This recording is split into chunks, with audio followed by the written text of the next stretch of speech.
সাইদুদ্দিন আহমদ হানজালা। জি, আপনার point of অর্ডারটি উত্থাপন করুন। জি, আসসালামু আলাইকুম রহমতুল্লাহ। মাননীয় স্পিকার, আপনাকে ধন্যবাদ। আমি প্রথমবার দাঁড়িয়ে কথা বলছি।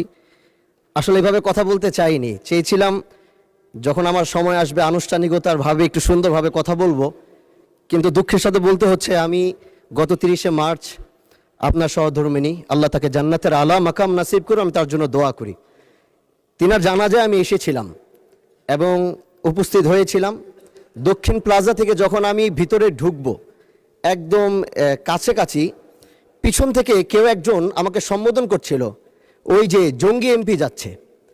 তো এই বিষয়টা আসলে এইভাবে আসতো না। তো একটু পর থেকে সোশ্যাল মিডিয়াতে দেখলাম যে এই বিষয়ে খুব লেখালেখি এবং এই ভিডিওটা নিয়ে খুব আলোচনা চলছে, যেটি জাতীয় সংসদের একজন রানিং এমপিকে সংসদের কাছে যখন জঙ্গি বলে সম্বোধন করা হয়, আর এইটার জন্যে এই সংসদের মান ক্ষুণ্ণ হয়েছে আমি মনে করছি।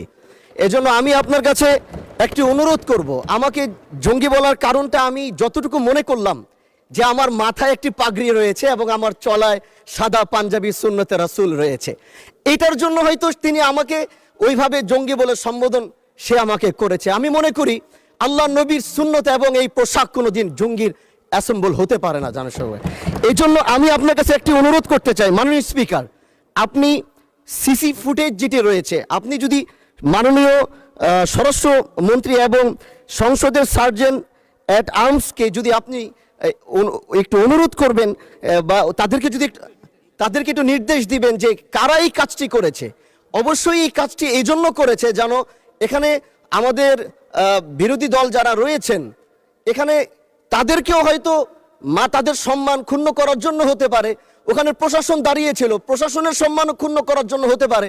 তো এই জন্য আমি চাচ্ছিলাম একটি সঠিক তদন্ত যদি আপনার মাধ্যমে নির্দেশনা আসতো তাহলে এই বিষয়টি ক্লিয়ার হতো। ধন্যবাদ। মাননীয় সদস্য, বিষয়টি অবশ্যই অত্যন্ত দুঃখজনক। আমি আপনাকে অনুরোধ জানাবো, বিশেষ অধিকার প্রশ্নে আপনি এ ব্যাপারে একটি নোটিশ দেন, বিষয়টি আমরা বিবেচনা করব। বিশেষ